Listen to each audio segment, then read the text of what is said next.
Sorry, the previous video was interrupted, so I'm just finishing the last two slides on the quiz video.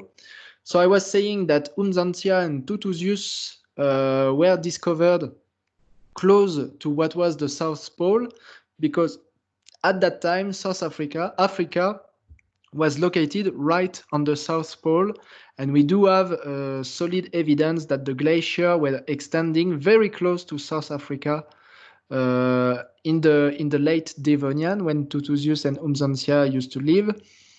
And so here are some evidence. Here you have the glacial pavement, so the scratch left by the glacier as they were moving back and forth, and the tilites, which are rocks that were dropped by the glacier while they were melting. So there are good evidence that that South Africa was very close to the South Pole at that time. And so people used to think that it was impossible for Africa to have had some early tetrapods, so some early land-dwelling animals in its fossil record, because it was just too cold there. And so the very discovery of Umzantia and Tutuzius now question this hypothesis, and it's very possible that in the future we will find more of the early tetrapod ancestors in Africa. So now we moved on to the tetrapods. So far I've been referring to tetrapods are the land-dwelling animals. Tetrapods are indeed the land-dwelling vertebrates. So they are fish that adapted to live on land and that developed 4 legs for that. That's exactly what tetrapods mean. Tetra is 4, poda is for legs or feet.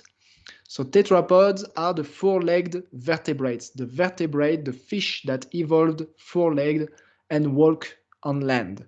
So from now on, I will no longer talk about land-dwelling animals. I will directly talk about tetrapods.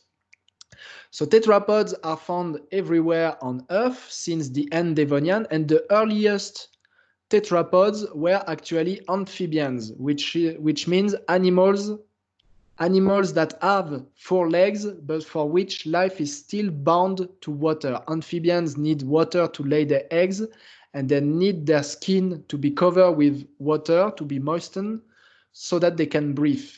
So the amphibians were the first tetrapods, and they are still semi-aquatic, which means that they are still attached to water for survival.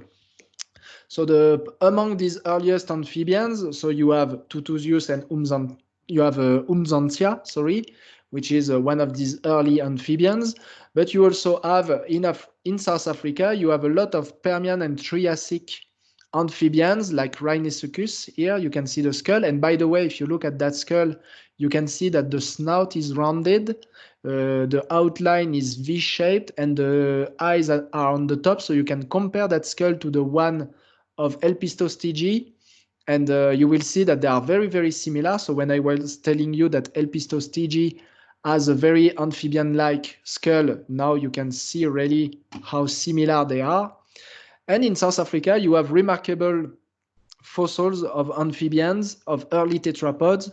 For example, this one, which is a piece of the lower jaw of what was probably the largest amphibian that ever lived. It was in the Jurassic, so you can see the size of this animal. It's absolutely gigantic. It's probably 7 or 8 meters long, bigger than a crocodile.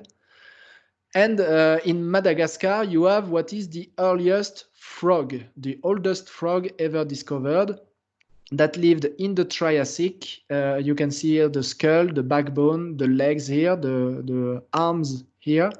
And in South Africa, you also have very nice fossil frogs, very well-preserved fossil frogs from the Cretaceous, noticeably.